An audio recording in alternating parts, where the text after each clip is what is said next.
Kami mohon perhatian hadirin. Acara Studium Generale akan segera dimulai. Assalamualaikum warahmatullahi wabarakatuh. Selamat pagi, salam sejahtera bagi kita semua. Pada hari ini, Rabu 16 Maret 2022, kita akan mengikuti Studium Generale bersama Direktur Utama PT Bluebird Tbk, Insinyur Sigit Priawan Joko Sutono MBA, dengan topik Adapting, Evolving, and Building the Future. Sebagai acara pertama, marilah kita bersama-sama menyanyikan lagu kebangsaan Indonesia Raya. Hadirin dimohon berdiri.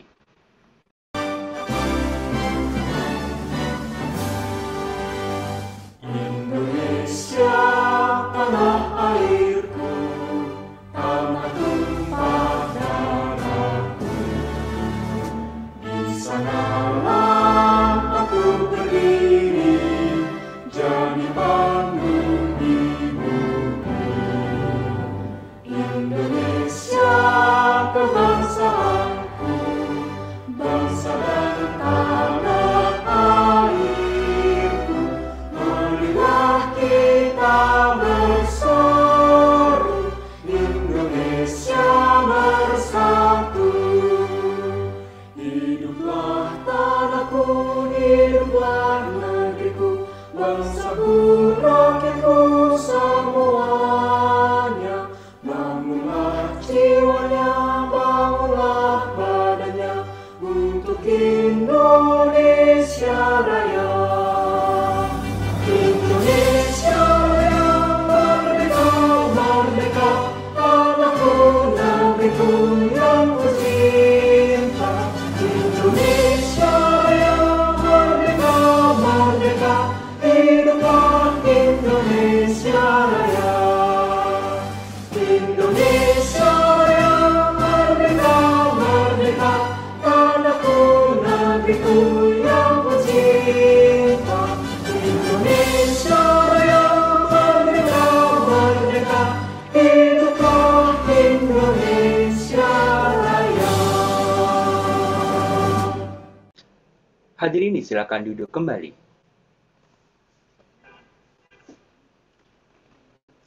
Selanjutnya, kita akan mengikuti penyampaian sambutan dari Direktur Kemahasiswaan Institut Teknologi Bandung yang sekaligus akan membuka acara pada pagi hari ini. Kami silakan dengan hormat Dr. G. Prasetyo Aditama, SSN MSN. Terima kasih, Mas Januar. Selamat pagi, Assalamualaikum warahmatullahi wabarakatuh. Salam sejahtera, Om Swastiastu, Namo Buddhaya, Salam Kebajikan. Terima kasih, selamat pagi Bapak Ibu semuanya yang sudah berkenan hadir di sini, juga tentu terutama para mahasiswa peserta mata kuliah Studium General ini. Hari ini kita berterima kasih dan menyampaikan apresiasi kepada Bapak Sigit Priawan Joko Sutono.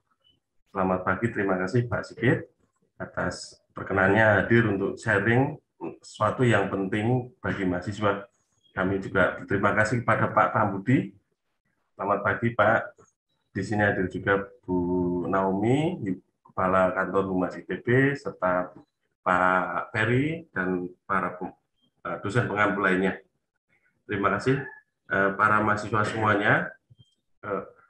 Pagi ini kita akan mendapatkan share dari tokoh penting, Bapak Sigit, Direktur Utama PT Bluebird Tbk, yang akan memberikan sharing pengetahuan dan tentu saja yang paling pentingnya adalah pengalaman selama beliau mengelola PT Bluebird ini, sebuah perusahaan transportasi yang brandnya itu sudah sangat kuat di Indonesia ini. Topiknya adalah sangat relevan dan aktual di masa sekarang, yaitu adapting, evolving, and building the future. Para mahasiswa mungkin sudah tahu ya bahwa, atau paling tidak menurut pendapat saya, PT Bluebird ini perusahaan transportasi yang memberikan layanan yang bagus sekali. Ini bukan pesan sponsor, Tapi memang kualitas layanannya untuk perusahaan transportasi menjadi menjadi ingatan yang penting buat customer gitu, bahwa layanan konsumen itu jadi penting dan konsumen sudah mengalaminya. Namun yang ingin saya sampaikan adalah betapa bahwa perusahaan yang memang sudah settle dengan memberikan layanan terbaik itu masih tetap bisa atau sangat berpotensi menghadapi disrupsi, perubahan-perubahan yang memang perubahan yang bersifat eksternal yang bisa dalam tanda petik mengganggu apa yang sudah dijalankan selama ini. Nah, tanpa berpanjang kata, tentu nanti kita bisa dengarkan Pak Sigit akan menjelaskan pengalaman-pengalaman dan pengetahuan beliau selama mengelola PT Bluebird ini. Saya kira kiat-kiat dan sebagainya akan sangat penting kita dapat simak dan lalu pahami bahwa tadi yang saya sampaikan bahkan sekualitas tingginya kualitas sebuah manajemen dari perusahaan itu tetap saja bisa berpeluang untuk menghadapi disrupsi ini. Saya kira itu. Demikian, terima kasih sekali lagi Pak Sigit dan kawan-kawan dari PT Bluebird sudah berkenan share pengetahuan dan pengalaman di ITB ini. Kami mempersilahkan nanti ada Pak Ferry Susanto yang akan menjadi moderator dan mudah-mudahan mahasiswa bisa menyimak lalu juga aktif dalam merespon diskusi ini. Demikian, terima kasih. Wassalamualaikum warahmatullahi wabarakatuh.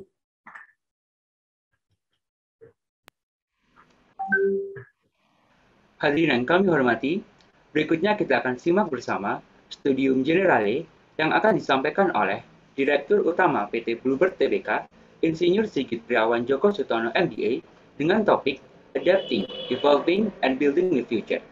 Sesi ini akan dipandu oleh moderator, yaitu Dr. and Insinyur Ferry Susanto STMT.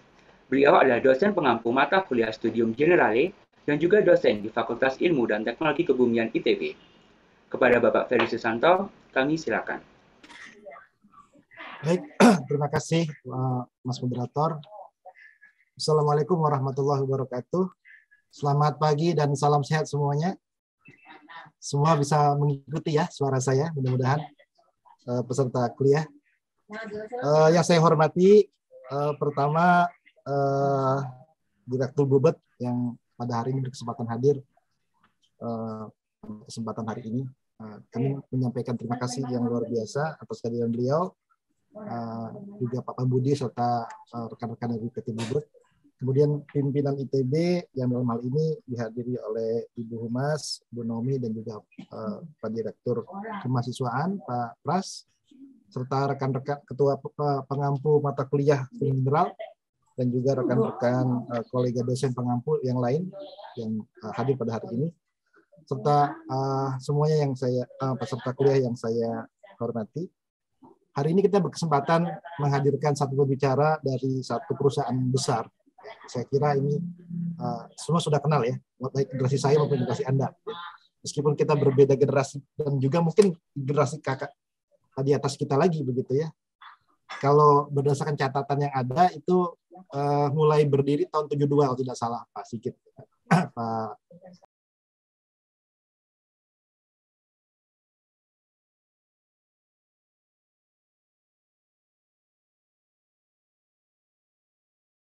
Jadi nama beliau adalah tamu kita hari ini adalah Pak Sigit Joko Sutono. Kalau tidak salah beliau sudah generasi ketiga ini Pak ya. Jadi sudah generasi sudah sangat lama lah begitu, tahun 72 atau mungkin 65 kalau lebih jauh lagi itu. Jadi sebuah perusahaan yang sudah berdiri lama artinya sudah terbukti ini. Pasti memiliki visi misi yang sangat baik sehingga bisa terus berkembang, terus tumbuh begitu dengan berbagai macam inovasinya. Nah ini yang kita belajar pada hari ini. Jadi kalau dulu itu taksi di Indonesia tidak ada argonya gitu ya.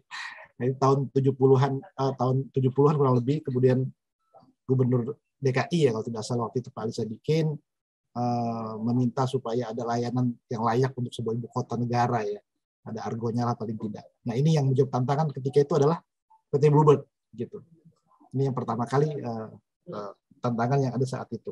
Dan setelah itu terus berkembang. Ada teknologi GPS, kemudian ada bisa memesan dengan telepon, kemudian langsung dengan handphone dan seterusnya. Dulu sempat juga waktu masih ada RIM ya, BlackBerry begitu. Sudah dilakukan dan terus bertumbuh.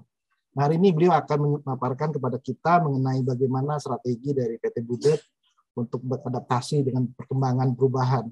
Apalagi hari ini kita punya tantangan pandemi ya, kemarin itu saya kira luar biasa ini sektor transportasi kena hantam gitu, dan masih cukup kokoh berdiri. Bluebird saya kira memang punya nilai-nilai yang luar biasa gitu ya, ini yang membuat perusahaan beliau mesti tetap nah jadi itu saya bacakan sedikit CV beliau. Beliau adalah Pak Sigit Joko Sutono adalah Presiden Direktur dari PT Bluebird sejak tahun lalu kalau tidak salah. Kemudian memulai karirnya di PT Bluebird sendiri sebagai di bagian Central Operation Department. Beliau memiliki berlatar belakang pendidikan di Mechanical Engineering di Universitas Trisakti, kemudian melanjutkan sekolah di University of Rochester Business Administration dan Harvard Business School ya. Kemudian tapi selain sebagai CEO ya, beliau juga punya hobi orang kaya biasa Pak. Hobi orang kaya nih olahraga alam Pak ya. Ada sepeda gunung, kemudian yeti, diving, scuba gitu ya. Mungkin juga nanti akan mengembangkan juga barangkali mobil listrik sudah mulai masuk juga di Bluebird gitu. Dia punya beberapa lini untuk mobil ini. Dan kita tahu ya kalau di dunia nyata ini para pengembang mobil itu luar biasa tuh. Ada Elon Musk dan seterusnya. Di dunia ini juga kita kenal ya, orang kaya itu mengembangkan mobil yang ada mesin jetnya kan. Terus bela diri gitu ya, bela diri. Punya kostum kelelawar juga Pak, Batman gitu. Ya jadi itu kurang lebih seperti itu hari ini kita akan belajar ya nilai-nilai yang dikembangkan oleh Bluebird, karena beliau punya visi perusahaan ini untuk membawa connection people begitu, human connection gitu. Nah, ini kita akan coba belajar pada ini. Saya persilakan kepada Pak Sigit untuk menyampaikan paparan dan waktu dan tempat saya persilahkan. Terima kasih Pak Ferry. Wah, sudah disebutin semua kartunya, jadi lebih pendek. Apa? Gak apa-apa, terima kasih Pak perkenalan. Masih banyak kartu lain yang kami belum tahu Pak, insya Allah. Ya, Assalamualaikum warahmatullahi wabarakatuh. Salam sejahtera buat kita semua. Selamat pagi kepada Direktur Kemahasiswaan Bapak Prasetyo Aditama, Kepala Biro Humas Ibu Naomi Hasmanto, Dosen Stadium General Pak Ferry Susanto, Bapak Nanan, Mas Zanuar, dan semua panitia Studium General, dosen-dosen dan semua mahasiswa ITB sekalian, dan saya juga salam kepada Pak Pambudi, Direktur HR Bluebird yang juga hadir hari ini di sini untuk bisa menyaksikan dan juga mendengar pertanyaan-pertanyaan dari para mahasiswa ITB yang hadir hari ini. Terima kasih saya ucapkan atas kesempatan yang diberikan kepada Bluebird. Kami tentunya sangat senang untuk bisa men-sharing ataupun juga menyampaikan informasi apa yang selama ini kami lakukan, apa yang selama ini kami pelajari, dan apa yang selama ini kami ambil hikmahnya. Karena suatu kejadian pasti ada hikmahnya. Bluebird ini sudah berumur 50 tahun ini. Jadi perjalanan kami sudah cukup panjang. Asam garam pasti dilewati. Tadi Pak Prasetyo juga menyampaikan perusahaan besar, perusahaan established seperti Bluebird ini tidak bisa terlewati dari yang namanya disrupsi. Semua perusahaan memiliki tantangan yang sama, baik besar kecil. Roda itu selalu berputar. Untuk itu kita selalu harus bisa beradaptasi, berevolusi, dan selalu memikirkan apa yang memang terjadi di depannya. Tentunya kita perlu melakukan beberapa strategi, kita perlu melakukan beberapa pemikiran-pemikiran ya, karena menghadapi tantangan itu ngomongnya gampang. Oh, ada tantangan, seneng gitu, keren. Oh, nggak mudah tapi nyarinya itu nggak seperti semalam jadi. Tantangan banyak, opsinya banyak, mikirnya gampang, yang susah milihnya, mau yang jalanin yang mana, itu paling susah. Nah, untuk itu saya mulai presentasi saya dari awal. Saya coba akan jelaskan mengenai Bluebird itu bagaimana, lalu bagaimana caranya kami mensiasati, menghadapi tantangan-tantangan yang dialami sampai kami berada pada posisi saat ini. Bisa slide berikutnya, Pak. Nah, Bluebird kalau kita lihat di sini terkenal dengan taksi birunya, karena memang Bluebird pertama kali muncul dengan taksi biru. Tapi dalam 4 gambar yang ini, apa yang kita tunjukkan sebenarnya, Bluebird itu banyak produknya. Kita bukan hanya satu taksi saja, kita ada eksekutif taksi, kita ada rental car yang kita sebut Golden Bird, dan eksekutif taksi di Silver Bird. Lalu kita juga ada Big Bird, kita juga ada layanan-layanan yang lainnya.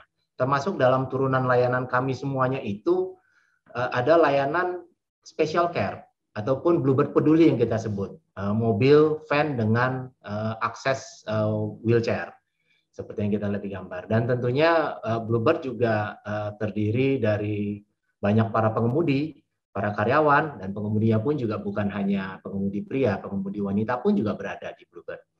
Kita ini merupakan suatu keluarga, family. Kita ini bergerak secara harmoni sehingga Bluebird ini bisa membentuk suatu company yang selalu mengedepankan masalah koneksi manusia.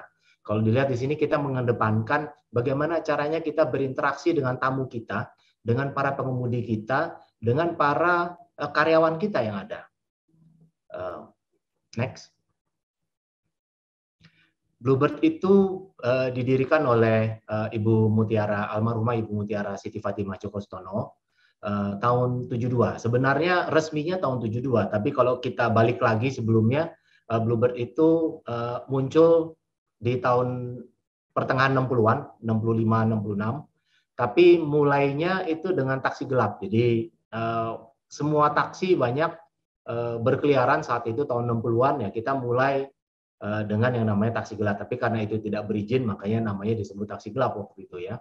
Dan sampai sekarang pun juga tetap ada yang namanya taksi gelap. Nah, Ibu Mutiara Siti Fatimah Djokostono ini seorang dosen. Jadi dunia pendidikan itu sangat sangat kental terhadap bagaimana cara beliau mendidik dan menjalankan perusahaan saat itu. Beliau adalah dosen hukum di Universitas Indonesia dan memiliki 3 anak. Salah satunya adalah almarhum bapak saya. Kenapa waktu itu Bluebird didirikan? Karena saat itu keluarga mencari tulang punggung untuk bisa menghidupi keluarganya yang banyak. Di saat tahun 60-an kondisi cukup sulit, sehingga berpikirlah untuk mencoba mencari kegiatan, mencari usaha, gitu. Bukan mulai dari Bluebird tadi, dari batik sebenarnya, jualan batik, lalu jualan telur, ke pasar-pasar, pasar Majestic, lalu sampai ke taksi yang sebelumnya tadi taksi gelap, dan akhirnya muncul menjadi taksi Bluebird. Next ya. Jadi tadi disebutkan tahun 72 kita mulai dengan 25 taksi Holden Torana. Nah, kalau dilihat ini Holden Torananya, kami masih punya nih kendaraannya yang berada di gedung utama kami. Jadi kami restorasi dan itu siap jalan. Jadi suatu saat nanti pada saat 50 tahun mobil ini juga tetap bisa jalan ikut memperingati 50 tahunnya Bluebird. Dan ini mobilnya memang saat itu adanya mobil Holden ya, bukan seperti zaman sekarang ya. Mungkin teman-teman di sini mahasiswa nggak kenal yang namanya Holden itu perusahaannya apa, karena perusahaannya memang perusahaan Australia yang sudah bangkrut, jadi memang sudah hilang dia dari peredaran, kalah bersaing. Saat itu kalau kita beli kendaraan yang terkenal ya mobil Amerika ataupun juga mobil dari Eropa, bahkan yang ada yang paling dekat ya dari Australia ini. Bluebird disebut nama Bluebird karena saat itu almarhumah Ibu Joko berpikir apa sih yang memang kita mau bentuk dari perusahaan ini, lalu mencari coba sebuah nama. Karena tujuannya adalah untuk mencari nafkah untuk keluarga, jadi dipilihlah nama Bluebird karena Bluebird itu salah satu legenda Eropa yang saat itu beliau juga sempat belajar di Eropa dan mendengarkan suatu dongeng yang menyebutkan Bluebird, Bird of Happiness, sehingga wah cocok nih dicari karena tujuannya sama, visinya kira-kira harapannya sama untuk membahagiakan keluarga besar Bluebird, termasuk siapapun karyawan dan pengemudi yang berada di sananya. Di dalam Bluebird, bukan hanya para anak-anaknya ataupun keluarga langsung, tapi juga termasuk keseluruhannya. Jadi konsep yang dijalankan dari awal itu memang untuk membawa kebahagiaan buat siapapun yang bekerja. Kalau kita dengar cerita lebih jauh saat itu, unsur kekeluargaan itu sangat kental. Tiap hari para pendiri Bluebird, Ibu Joko itu bisa makan malam dengan para pengemudi, mendengarkan keluh kesahnya, sama seperti seorang ibu mendengarkan keluh kesah anaknya untuk bisa mencari solusi. Perjuangan saat itu cukup panjang, tapi itu merupakan satu sejarah Bluebird yang kita sudah ada bukunya sebenarnya, buku Bluebird Sang Burung Biru yang sudah ada di toko. Nanti apabila memang berkesempatan kami bisa berikan ya pada para mahasiswa untuk bisa membaca. Sekarang ini Bluebird sudah mencapai jumlah kendaraan lebih dari 30.000. Jumlah kendaraan ini naik dan turun karena setiap bulan itu terjadi penjualan kendaraan, pembelian kendaraan, jadi berubah. Lalu driver kita pun juga ada hampir 20.000. Ada kendaraan-kendaraan kami yang memang tidak memiliki driver karena mobilnya memang dirental tanpa driver. Itu untuk perusahaan-perusahaan, sewa kendaraan di perusahaan pemerintah, ataupun juga di perusahaan swasta, ataupun juga di sekolah-sekolah yang memang dipakai. Kita saat ini ada di 16 kota, di 48 pool. Next-nya.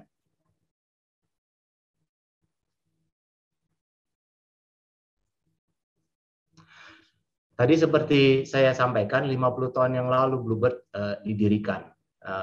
Bluebird fokus kepada kualitas yang saat itu banyak belum dimiliki oleh taksi-taksi yang lain. Kalau tadi kita mendengar background dari pendiri Bluebird, dia adalah dosen, pendidik, jadi sifatnya memang mendidik orang untuk bisa berubah menjadi lebih pandai, menjadi lebih bermanfaat. Jadi salah satu pilar-pilar yang ada di Bluebird ini sampai sekarang masih tetap kita junjung ya. Jadi contohnya adalah great people. Jadi kita fokus pada orang, bagaimana caranya mendidik orang dan membuat orang itu berpengalaman untuk memberikan layanan. Karena pelayanan itu bukan hanya cukup dididik, tapi harus dijalani, dicoba gitu. Lalu kendaraan-kendaraan yang bisa disebutkan lebih baik di kelasnya saat itu. Lalu juga faktor keamanan dan juga tentunya mempertahankan brand yang ada. Bluebird terhadap pilar yang ada ini tetap kita menjadikan suatu filosofi bahwa brand itu tetap harus dipertahankan. Orang-orangnya itu yang berada di dalamnya, yang menjalankan itu harus tetap selalu diadakan training yang berkesinambungan. Diberikan namanya, kalau kita sebut itu training for trainer, ada juga, dan juga memang adalah praktek. Jadi di Bluebird itu pengemudi itu diajari gimana cara buka pintu, diajari bagaimana caranya senyum, diajari bagaimana caranya menyambut tamu, diajari bagaimana caranya membawa kendaraan yang baik, itu dididik semuanya untuk bisa menghasilkan pelayanan yang baik, yang di atas dari benchmark yang ada. Tentunya produknya juga tetap harus baik. Tadi kalau rekan-rekan di sini sudah tahu, Bluebird ada kendaraan-kendaraan listrik yang memang sudah berkeliaran, tapi ada di Jakarta, belum sampai di Kota Bandung, belum pernah masuk ke kampus ITB. Jadi mudah-mudahan kalau tetap bisa berkembang, kita bisa sampai kendaraannya sampai ke Kota Bandung. Dan yang terakhir sebenarnya mengenai keamanan. Bluebird itu terkenal dengan kendaraan yang aman, pengemudinya yang aman. Kenapa? Karena kita melakukan faktor maintenance yang baik, kontrol operasi yang ketat, sama juga proses pemilihan pengemudi yang komprehensif. Tidak cukup oleh hanya sebuah interview oleh manajemen, pengemudi itu juga dilakukan proses tes oleh psikolog. Jadi kita coba melihat apakah ada kecenderungan emosional atau kecenderungan hal-hal yang lain. Nah, hal-hal seperti itu dicoba dideteksi di awal dan coba dilatih di tengah-tengahnya. Next. Ini bagi yang belum mengerti Bluebird secara umum. Bluebird ini bukan hanya ada di Jakarta, di Bandung, tapi Bluebird ini ada di seluruh Indonesia. Kalau kita lihat dari Pulau Jawa paling banyak, tentunya di Kota Bandung ada, di Jakarta kita juga memiliki produk yang paling lengkap, Jadetabek. Kita ada di Jogja, ada di Solo, ada di Surabaya, dan juga Malang. Lalu di Pulau Bali kita beroperasi dengan 3 produk, ada Bluebird, Bigbird, dan Golden Bird. Di Pulau Lombok juga kita ada, jadi saat ini kita sedang mempersiapkan event yang cukup besar, event nasional MotoGP, jadi kendaraan-kendaraan kita itu banyak yang dikirim ke Lombok. Ya begitulah kehidupan perusahaan transportasi, mobilnya jalan-jalan kemana-mana, kiri kanan gitu, dikirim pakai pengemudi, dikirim pakai car carrier untuk melayani tamu-tamu yang membutuhkannya. Lalu kita lihat di Pulau Sumatera, kita ada di Padang, kita ada di Medan, Pekanbaru, Batam, dan Palembang, serta Pangkal Pinang. Dan di Pulau Kalimantan kita ada di Balikpapan, lalu di Sulawesi kita ada di Manado dan Makassar. Nah, untuk logo-logo di sini menunjukkan layanan-layanan yang ada di kota-kota tersebut. Tentunya Jakarta yang paling banyak karena ada Bluebird, ada Silverbird, ada Golden Bird, Bigbird, dan City Trans. Lalu di Surabaya, kota kedua terbesar, itu ada layanan semuanya kecuali Silverbird yang ada di Jakarta. Bluebird ini memiliki suatu kekhasan karena kita memiliki outlet yang dinyatakan eksklusif. Eksklusif dalam arti memang pemilik outletnya itu, outlet ini kalau disebut Bluebird ya, Bluebird itu outletnya seperti mall ataupun pangkalan taksi lah disebut ya, atau kantor. Mereka memang meminta eksklusif, mereka meminta hanya Bluebird yang berada di pangkalan tersebut. Karena mereka tidak mau memberikan kesan ataupun pelayanan yang berbeda kepada tamu-tamunya. Nah, kita dituntut untuk bisa mengisi ataupun mensuplai kendaraan-kendaraan sesuai dengan kebutuhan para tamu yang ada di pangkalan-pangkalan tersebut. Berikutnya. Ini kalau disebutkan tadi oleh Pak Ferry sebagiannya mengenai perjalanan Bluebird sebagai pionir ya, kalau disebut sebagai pembuka, pendahulu.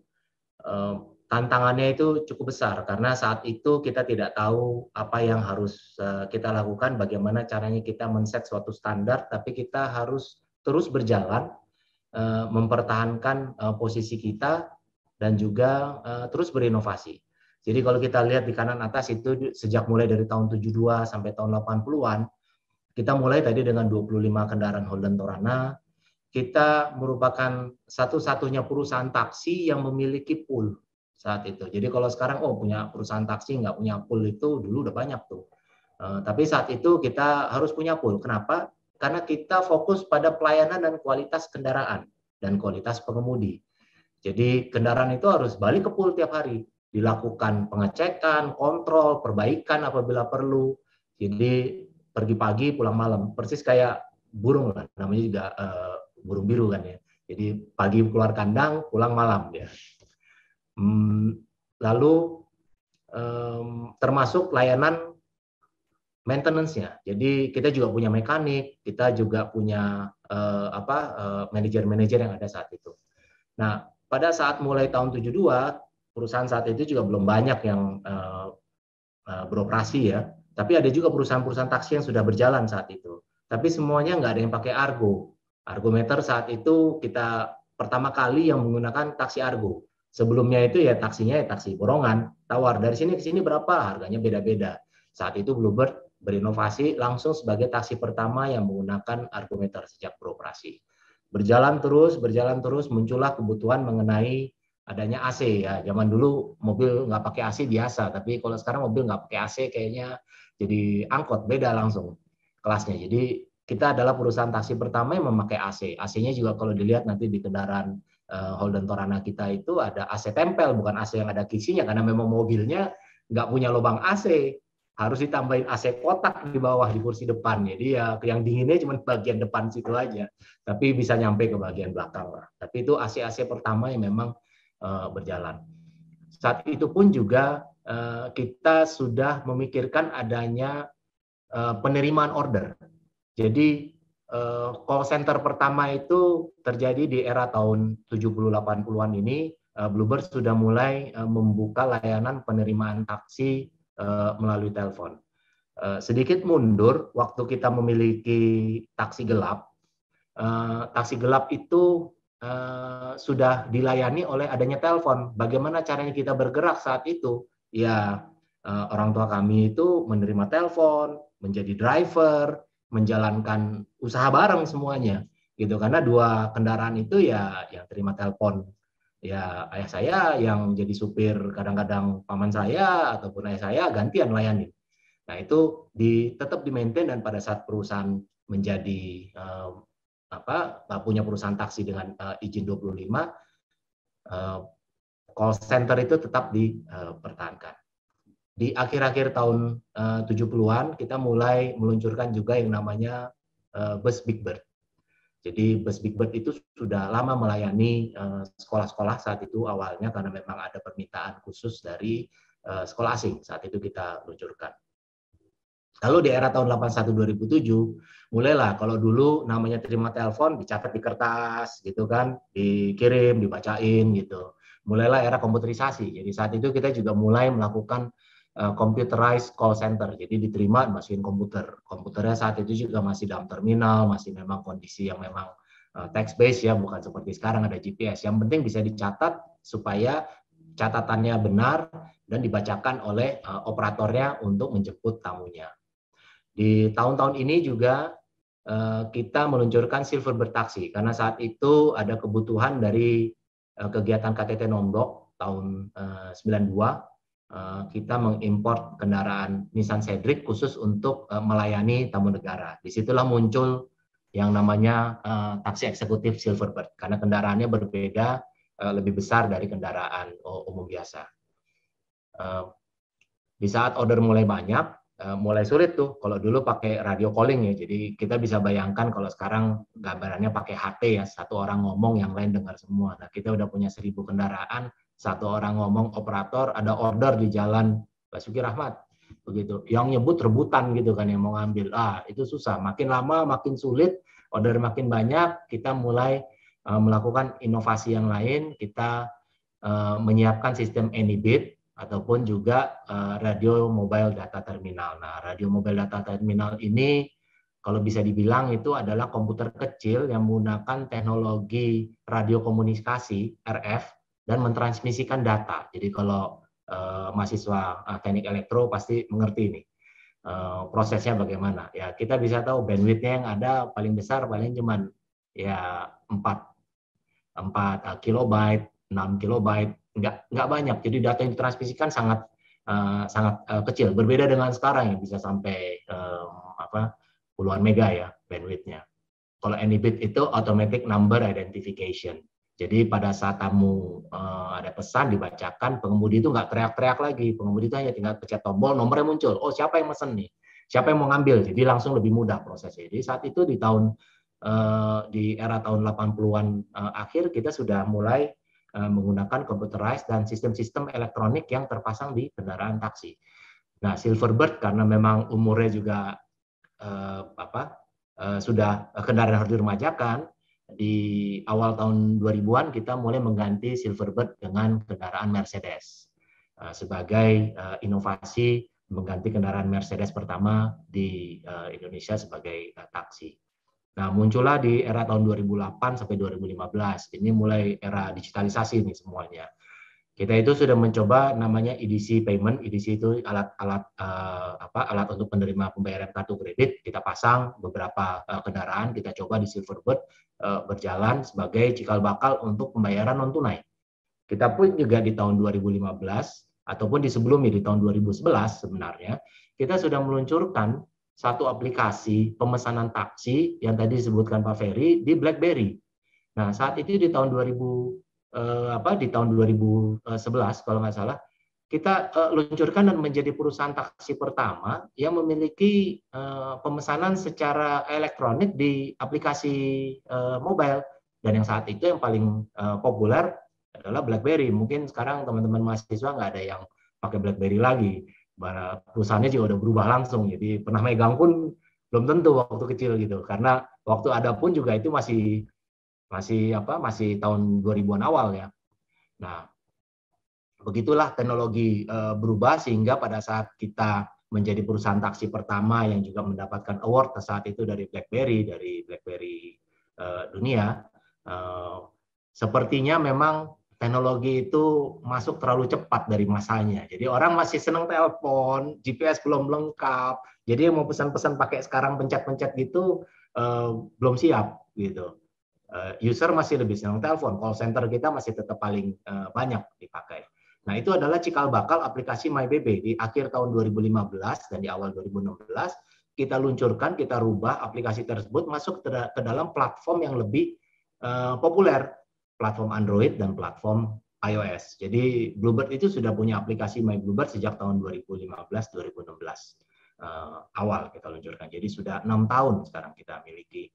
Pada saat masuknya disrupsi online itu yang mulai di tahun 2015-16 akhir. Jadi alhamdulillah kita bisa masuk ke aplikasi tersebut lebih awal. Tadi di gambar awal kita ada terlihat Life Care, kendaraan van kita yang punya akses untuk difabel. Jadi kita luncurkan di penghujung tahun 2015. Dan kita juga luncurkan kendaraan Avanza sekarang Transmover yang dulu sebelumnya sedan semuanya, tapi akhirnya berubah menjadi Avanza. Kita pun juga meluncurkan layanan bus premium yang sebelumnya charter bus biasa, bus premium itu di tahun-tahun 2015-an kita sudah luncurkan. Jadi produk bus premium Big Bird yang bus besar itu kursinya ada 12, lalu di bagian belakangnya ada ruang meeting dan ruang karaoke, kursinya reclining dengan pijit, itu kita sudah luncurkan awal. Di tahun 2014 dan penghujung 2015 ini kita berusaha untuk melakukan suatu perubahan organisasi. Saat itu kita IPO, kita listed di IDX. Jadi Bluebird sudah menjadi perusahaan terbuka di penghujung tahun 2014. Ini lanjut sekarang di kondisi 2016 sampai sekarang, dari aplikasi My Bluebird dan inovasi yang kita lakukan sebelumnya, cashless payment menjadi suatu hal yang semakin diminati, sehingga muncullah banyak program-program cashless payment kita sejak 2016 dan tipe-tipe layanan yang memang kita munculkan. Nah, pengalaman yang ada, salah satu proses cashless payment yang kita lakukan dan sedikit berbeda dan hanya di Bluebird yang bisa lakukan, saat itu kita luncurkan yang namanya Easy Ride. Nah, mungkin kalau pengguna Bluebird mengerti ini namanya Easy Ride. Kalau perusahaan taksi online yang lain itu kan harus selalu pesan, baru tunggu dapat, baru akhirnya bayarnya bisa pakai non tunai ya, bisa pakai sekarang banyak, bisa pakai GoPay, bisa pakai OVO, link aja gitu. Nah, Bluebird itu nggak perlu pesan, tapi karena Bluebird-nya sendiri kendaraannya terlihat di jalanan, jadi tinggal masuk aja, masukin nomor taksinya, pembayaran langsung link terhadap argonya. Jadi memotong suatu proses pemesanan yang harus menunggu kendaraan, karena Bluebird tadi kita punya outlet, kita punya fisik kendaraan yang terlihat, kita punya sesuatu yang berbeda. Kalau mobil yang ride hailing yang sekarang itu ya nggak kelihatan, harus lihat nomornya, belum tentu mobil itu ride hailing karena bisa saja parkir di pinggir jalan yang kita tidak tahu ya. Di era ini juga kita melakukan akuisisi. Nah, City Trans ini bagi warga Bandung, mahasiswa mungkin banyak yang pakai ya. Jadi di tahun 2018 City Trans kita akuisisi karena kita melihat Bluebird mengembangkan sayapnya ke layanan bisnis antar kota yang memang kita perlu melihat perusahaan-perusahaan yang cukup baik, dan kami melakukan akuisisi City Trans, dan sekarang alhamdulillah masih tetap berjalan dan menjadi lebih baik ya. Mudah-mudahan juga banyak pelanggan City Trans nih di Bandung ini ya. Lalu kita pun juga mulai merambah perusahaan lelang kendaraan yang kita sebut Karedi, kerjasama dengan perusahaan Jepang Mitsubishi. Nah, tadi yang disebutkan Tesla, kita launching nih di tahun 2019 sebenarnya, pas sebelum pandemi. Begitu. Kita launching 2 tipe kendaraan, ada Tesla untuk Silverbird, Tesla X yang sayapnya, pintunya kayak sayap gitu naik. Lalu BYD. BYD ini kendaraan buatan Cina yang memang sudah lebih maju. Nah, memang saat ini kita lihat kendaraan listrik saat di tahun 2015-an, 2018-an ini banyak yang dari produk Cina. Produk-produk yang baru sekarang, produk Jepang maupun Korea pun baru masuk. Saat itu Cina sudah jauh lebih maju, sehingga kita coba dengan BYD dan Tesla. Launching logistik merupakan salah satu proses perubahan kita, adapting dan evolving kita. Dan kita luncurkan namanya Bird Kirim di akhir tahun 2000. Sebenarnya pelayanan ini sudah kita siapkan beberapa tahun sebelumnya, tapi pandemi ini mempercepat, menjadi katalis proses apa yang ada ya. Jadi menjadi lebih cepat semuanya. Kita sebutkan layanannya berkirim. Bisa next, tolong. Nah, ini yang kalau belum tahu yang taksi BYD dan Tesla seperti apa. Tesla ini yang hitam kanan, yang BYD ini adalah yang seperti MPV sebelah kiri. Ini zero emission karena ini full electric vehicles. Kita juga kerjasama dengan WWF untuk One Seat One Ride.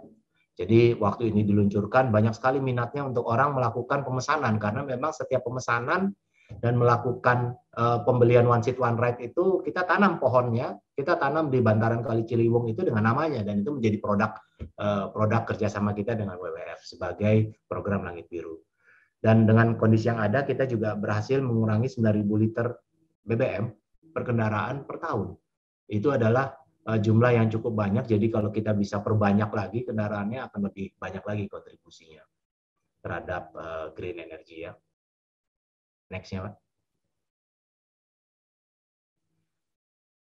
Seperti tadi disebutkan, tidak ada satu perusahaan yang luput dari disrupsi ya. Jadi masanya ada, waktunya bisa berbeda-beda, tapi tantangannya pun juga bisa berbeda-beda. Paling tidak Bluebird tadi di era 2016 sampai sekarang ini mengalami tantangan disrupsi dari 5 bidang ini. Pertama dari penggunaan teknologi. Kedua dari bagaimana layanan-layanannya itu di-deliver. Ketiga dari bagaimana cara pembayaran dilakukan, dari proses-proses pembayarannya. Dan berikutnya adalah bagaimana harga itu ditentukan. Dan yang terakhir adalah kebijakan dari pemerintah. Nah, 5 bagian ini adalah bagian yang kita alami, harus kita hadapi, suka atau tidak suka, karena dia datang saja dengan sendirinya tanpa bisa kita bendung. Bagian yang cukup sulit, ada beberapa hal di sini. Kalau penggunaan teknologi, orang bisa belajar. Delivery service, orang bisa melakukan memperbaiki. Payment method, itu bisa kita perbaiki, kita tambah. Jadi tadi pada saat inovasi tadi, milestone yang kita lakukan, kita tambah cashless payment, kita inovasi lakukan. Produk kita dari My Bluebird, dari BlackBerry, naik ke Android, naik ke iOS, sekarang sudah versi 5, sudah banyak pengembangan yang dilakukan, itu bisa dikejar. Tapi 2 hal yang sebelah kanan ini yang cukup sulit, yang di luar kemampuan Bluebird secara langsung untuk mengontrol pricing regime. Kita tahu mungkin sekarang sudah pada mengerti yang namanya istilah bakar uang. Waktu tahun 2016, 2015, ini kita garuk-garuk kepala gimana caranya yang namanya revenue itu lebih rendah daripada operating cost. Lah itu perusahaan kalau jalan rugi terus. Oh, ternyata itu yang namanya model bakar uang. Jadi tiap jalan harus nombok, tiap jalan harus nombok. Ya lama-lama kantongnya habis lah, begitu kan. Tapi model yang saat itu berjalan adalah model startup yang memang begitulah modelnya, dan itu menjadi suatu tren. Sehingga pricing cut, pricing scheme yang berbeda, naik Bluebird jadi lebih mahal, naik taksi lain 50%, kita tahu kira-kira ada biaya cost of goods sold yang memang harus dijalankan. Nah, hal-hal seperti itu di luar kemampuan Bluebird untuk bisa melawan, karena itu siapapun yang punya uang makin banyak, itulah uang yang itulah perusahaan yang bisa bersaing menghadapi dan mengambil ceruk pasar yang ada. Dan yang terakhir adalah government policy.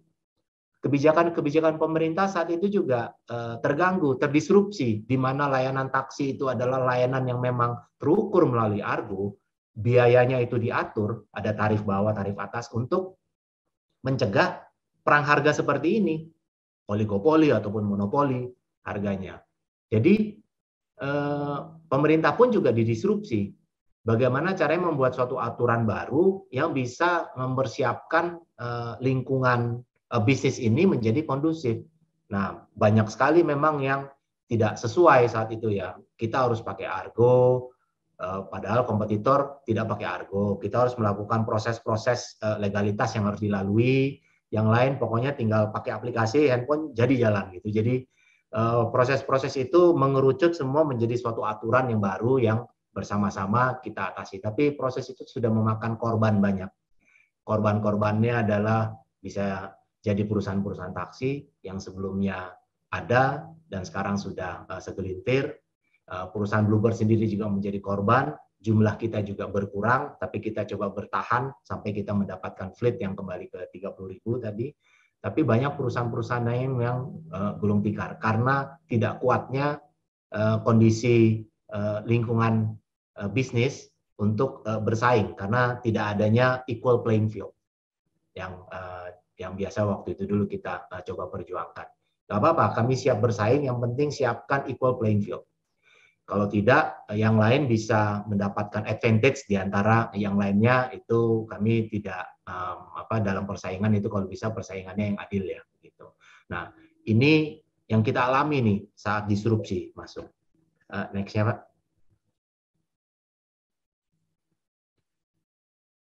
Ternyata disrupsi yang dilakukan terhadap 5 domain itu tadi, 5 bagian itu nggak ada artinya sama COVID. COVID itu merubah segalanya. Jadi kalau dulu kita masih bisa berpikir, kita bisa, mau perbaiki teknologi, mau cari uang untuk bisa funding, mau buat pembayaran yang baru, iya kita bisa minta berbicara dengan pemerintah untuk menyesuaikan peraturannya. Itu kita tahu mana yang dituju. Kalau pada saat COVID ini dalam 2 tahun terakhir, kita nggak tahu mau kemana, kita nggak tahu gimana perbaikinya, karena memang penyakitnya tidak terlihat, tantangannya tidak terlihat, tapi kalau kita lihat di foto ini, ya Jakarta kosong, nggak ada yang naik kendaraan. Jadi mau pakai teknologi apapun, kalau demand-nya tidak ada, ya mati semuanya. Jadi seperti kota mati. Nah, ini tantangan yang sangat besar, yang memang membuat Bluebird, apapun yang sudah dilakukan 4 tahun sebelumnya untuk berubah, itu nggak bisa dipakai. Jadi dibayangkan kalau dulu sebelumnya eranya dilihat 10 tahun, 20 tahun kita lakukan perbaikan-perbaikan, bisa. Lalu 5 tahun, sekarang ya 2 tahun ini udah berubah. Jadi perubahan itu sangat cepat. Kita tidak bisa memprediksi hal ini bisa terjadi. Saya kira ini semua COVID merupakan tantangan usaha yang paling berat ya buat semua bidang usaha ya. Buat kampus pun juga terdisrupsi. Saya yakin ITB juga tetap berusaha dan akhirnya kita bisa menggunakan layanan online Zoom ini ya berkat COVID. Kalau tidak mungkin layanan seperti ini jarang dipakai, sampai orang tua kita, kakek kita, dan yang lainnya semua udah biasa tuh WhatsApp-an pakai video call. Bisa bayangin nggak 5 tahun yang lalu pakai handphone aja susah. Tapi dunia berubah yang memang dipaksa jadi katalis. Next-nya, Pak. Jadi COVID-19 memang merubah yang tadi kita alami sebelumnya itu nggak ada artinya gitu. Perusahaan itu kalau dilihat perusahaan Bluebird, TBK ya, kita lihat laporan keuangan kita tahun per tahun memang terjadi penurunan pada saat disrupsi tahun 2015, 16, 17 itu mulai masuk ya. Tapi tidak pernah kejadian dalam sejarah Bluebird bahwa di tahun 2019, di 2020 akhir langsung profit dan revenue langsung masuk kondisi profit langsung negatif, revenue langsung turun hampir 60-70%. Jadi hal itu tidak bisa diantisipasi karena memang ya tadi orang nggak boleh bergerak atau dikurangi, perjalanan dihilangkan, ya mobil kita bergerak ya. Memang harus ada travel, kalau nggak mobilnya nggak gerak, gimana caranya mau bayar naik mobil tapi mobilnya nggak gerak. Jadi ya memang bisnis kita termasuk yang terganggu. Lalu berubahnya kebutuhan pelanggan, lalu meningkatnya kebutuhan kendaraan pribadi, banyak orang beli kendaraan karena takut tertular oleh COVID di kendaraan umum. Lalu meningkatnya harapan terhadap layanan standar. Ya memang dulu nggak butuh ini, sekarang butuh ini. Semua ini menjadi suatu permasalahan baru dan kebutuhan baru dari sisi customer. Nah, kita coba merumuskan bagaimana caranya untuk kita menghadapi tantangan-tantangan ini berikutnya. Next, Pak. Paling tidak kita pikirkan ada 4 proses untuk kita melakukan transformasi, 4 langkah ya. Ini tadi kalau disebutkan adapting, evolving, and building the future. Adapting ya tentu harus kita harus beradaptasi. Evolving kita harus bisa merubah, bukan hanya beradaptasi terhadap kondisi sekarang, melihat yang baru, tapi juga harus membangun masa depan. Jadi nggak bisa kita pikirkan depan saja, lupakan yang sekarang. Nggak bisa kita pikirkan yang sekarang saja tanpa kita pikirkan masa depan. Tapi by the way, di antara tengah-tengah itu, bawah dan atas, itu ada manusianya yang memang harus melakukan. Nggak bisa teknologi, dan menjalankan teknologi adalah manusia. Kita harus bisa membawa, Bluebird harus bisa membawa semuanya yang berada di Bluebird, dari pengemudi, dari manajemen, dari karyawan, dari mekanik, dari pelanggan pun juga. We have to engage everybody. Everybody means all stakeholder. Jadi bukan hanya Bluebird sendiri. At the same time, yang tadinya pada saat kita harus kuatkan fondasi kita, ya by the way perusahaan harus tetap bisa survive, kita harus bisa deliver, kita harus bisa menghasilkan profitability. Kalau nggak perusahaan itu akan tetap rugi. Dan juga memikirkan masa depan. Nah, proses ini jadi ya harus berjalan bersamaan. Jadi kita dituntut untuk berpikir dua sisi. Nggak bisa pikirin, oh ya perbaiki yang sekarang. Kita tahu perbaiki yang sekarang belum tentu bisa bertahan 1 tahun lagi. Kita mau bangun yang depan. Yang depan bangunnya aja udah butuh dana. Hasilnya belum ada. Gimana hasilnya? Jadi at the same time harus dibalance semuanya. Nah, ini yang menjadi tantangan dari awal kita dan bagaimana kita mau menuju. Dan kita tahu adalah bagian nomor 2 dan 3, engage everybody and deliver to their promise, itu yang menjadi core dari inti dari proses Bluebird bertransformasi. Next-nya, Pak. Kita lihat tadi strengthening the foundation and engage everybody. Kita lihat di sini ya, pada saat COVID, Bluebird merupakan perusahaan taksi pertama yang memang berhasil melakukan vaksinasi massal berserta lansia, dan kita terakhir pun per Februari akhir seluruh pengemudi Bluebird yang beroperasi sudah tervaksin booster, kecuali yang memang ada comorbid yang memang tidak bisa dan yang lainnya. Jadi hal-hal seperti itu sudah kita lakukan, kita fokus. Nah, kenapa mereka mau? Banyak kita awal-awal itu kan ceritanya ya banyak lah yang kita dengar ya nggak mau divaksin lah, takut lah, apalah segala macam. Tapi Bluebird bersama-sama kita lakukan edukasi. Vaksin itu adalah untuk keselamatan bersama. Kenapa? Karena kita harus strengthening the foundation. Foundationnya adalah tadi bagian yang ada di slide sebelumnya. Customer menuntut standar yang berbeda. Dulu nggak penting vaksin, sekarang nggak vaksin ngeri, nggak pakai masker ngeri. Gitu. Jadi takut, ya harus beradaptasi, siapkan. Itu strengthening the foundation. Engage everybody. Kita juga perusahaan taksi yang memang memiliki sertifikat CAEC certification. Ini untuk health dan safety ya. Lalu kita juga perusahaan taksi yang fokus pada sistem protokol kesehatan. Setiap kendaraan kita masuk, kita semprot seperti digambar di sini, gitu ya. Lalu kita juga perusahaan taksi yang membuat layanan untuk menghandle pelanggan-pelanggan kita yang terdampak oleh COVID, dan kita dipercaya untuk melakukan program repatriasi di Soekarno-Hatta dan juga di Bali saat ini. Kenapa? Karena kita fokus terhadap protokol kesehatan, fokus terhadap keamanan, fokus terhadap driver kita, sehingga di saat yang sulit ini kita masih tetap bisa mendapatkan kepercayaan bahwa pelayanan kita masih paling aman. Tentunya kami tidak bisa menjamin semuanya akan aman 100% ya, sehingga kendaraan pada saat masuk dilap, disemprot, di fogging, balikan lagi saat kondisinya lebih baik. Pengemudi pun juga kita training. Kita pun melakukan kampanye yang kita sebut makin tenang naik dengan Bluebird. Next-nya. Ini juga salah satu program bagaimana kita meng-engage everybody. Fokus kita adalah people-nya, human connection. Bagaimana caranya sebuah perusahaan taksi bukan hanya mendeliver taksinya saja dari poin A ke poin B, tapi perjalanan itu bersama driver yang menjadi pengalaman human interaksi manusia yang tidak bisa terlupakan. Contohnya seperti gambar sebelah kiri ini. Ini adalah salah satu difabel pelanggan Bluebird yang drivernya itu membantu menaikkan turun kendaraannya, bukan keluarganya. Karena banyak yang memang nggak ngerti gimana cara naik turun kendaraan seperti ini. Dan drivernya lebih ngerti, dibantu, kakinya diangkat, dipindahkan kursinya. Ya, layanan-layanan ini sangat membantu dan memberikan konektivitas dengan pelanggannya dan juga dengan keluarganya sangat dalam. Karena ini misi kemanusiaan yang tetap kita pertahankan. Kita pun juga melakukan kampanye terhadap bagaimana profil-profil pengemudi kita yang melakukan kebaikan. Seperti contoh di kanan ini banyak cerita tamu yang naik dengan pengemudi, ada banyak ya chit-chatnya, ada keluh kesah dan segala macam, ada yang dibantu. Kalau dulu ceritanya kalau mau diceritakan itu banyak, ada yang pengemudi kita bantuin nyiram kembang, ada yang bantuin bawa hewan peliharaannya. Padahal orang yang nggak naik ya, pengemudi suruh bawa aja gitu, beli makanan, jadi membantu kegiatan-kegiatan yang lain. Jadi bukan hanya kebutuhan transportasi ternyata. Jadi bagaimana caranya Bluebird bisa mendekatkan personil kita ke pelanggannya. Next ya.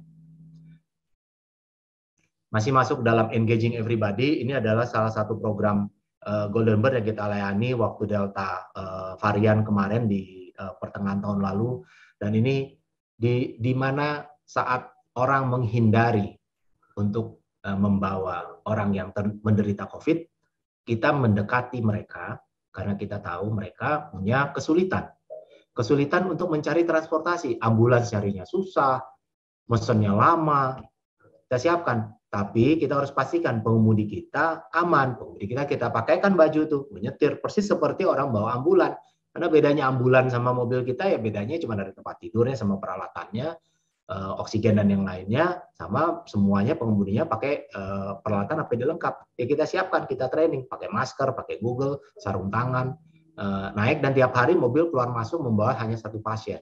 Ini menjadi layanan yang banyak diandalkan saat itu ya. Di Bandung juga kita ada, di Surabaya ada, hampir di seluruh kota besar ada, dan ini sangat membantu customer-customer kita. Balik lagi, human connection.